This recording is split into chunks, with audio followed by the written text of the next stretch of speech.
Hi friends, நம்ம விஜய் மல்லி ஸ்டோரியில் ரேணுகா தான் போய் சரி சுடர் அப்படிங்கிறது கண்டுபிடிக்கிறது வந்துட்டு ரொம்ப தீவிரமாக வந்துட்டு முயற்சிகள் மேற்கொண்டுட்டு இருக்காங்க.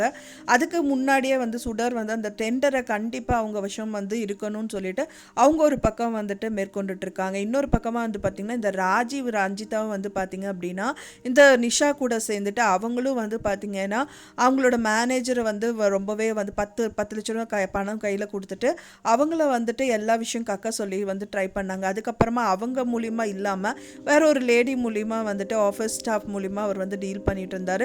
ஸோ இப்போ அவங்களே வந்து பார்த்திங்கன்னா கழுத்தை பிடிச்சி இந்த ராஜி நசுக்கிட்டு உண்மையாக உனக்கு ஒரே ஒரு சான்ஸ் தான் சொல்லுவேன், நீ டெண்டர் ஃபைலை எங்கே வச்சுருக்கன்னு சொல்லு அப்படின்னு வந்துட்டு சொல்லிட்டு இருக்காங்க. ஸோ இந்த மாதிரி விஷயங்கள் எல்லாமே நடந்துட்டு இருக்கு. ஒரு பக்கம் வந்து மல்லியோட வாழ்க்கை, இன்னொரு பக்கம் வந்து கதிரேஷனோட டெண்டர் அப்படிங்கிற மாதிரி வந்து ரொம்ப டீப்பாக வந்துட்டு எபிசோட்ஸ் வந்து நகர்ந்துட்டே இருக்கு.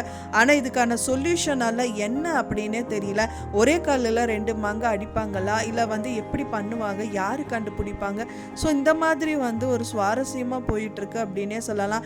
எப்படி வந்து வெண்பா குட்டி நம்ம எதிர்பார்க்காத மாதிரி அந்த ஃபோனை எடுத்துகிட்டு வந்தாங்களோ அந்த மாதிரி எதிர்பாராத திருப்பங்கள் ஏதாவது வந்து எபிசோட்ஸில் காமிக்க போகிறாங்களா அப்படிங்கிற மாதிரி எல்லாமே நம்ம நினைக்க தோணுது. நம்ம மனசில் வந்து அன்னபூர்ணி அம்மா, மல்லி அண்ட் தென் மனோகர், இந்த 3 பேரை தான் வந்து எப்போவுமே டார்கெட் பண்ணிகிட்டு இருக்கோம். ஆனால் அது கண்டுபிடிக்கிறோட பிரச்சனை அப்படின்னு வந்து பார்த்தீங்க அப்படின்னா விஜய் கையில் இருந்தால் எப்படி இருக்கும் அப்படிங்கிற மாதிரி கூட ஒரு யோசனைகள் எல்லாம் வந்துட்டே இருக்கு. ஏன்னா விஜய் வந்து கண்டுபிடிச்சிட்டாங்க அப்படின்னா வந்துட்டு யாருனாலையும் வந்துட்டு ஒன்றும் பண்ண முடியாது. ஏன்னா அவர் கண்ணிலே பட்டுச்சு அப்படின்னா அவரே போதும் எல்லாருக்கும் வந்து ப்ரூவ் பண்ணிடுவார். ஸோ வெயிட் பண்ணி பார்க்கலாம் ஃப்ரெண்ட்ஸ், என்னதான் நடக்க போகுது அப்படின்னு சொல்லிட்டு. நீங்கள் என்ன நினைக்கிறீங்க அப்படின்னு சொல்லிட்டு உங்களோட கருத்துக்கெல்லாம் மறக்காமல் எனக்கு கமெண்ட்டில் ஷேர் பண்ணுங்கள். நான் சொன்ன இந்த தகவல் உங்களுக்கு பிடிச்சிருந்தால் மறக்காமல் லைக் பண்ணுங்கள், ஷேர் பண்ணுங்கள், கமெண்ட் பண்ணுங்கள், சப்ஸ்கிரைப் பண்ணுங்கள்.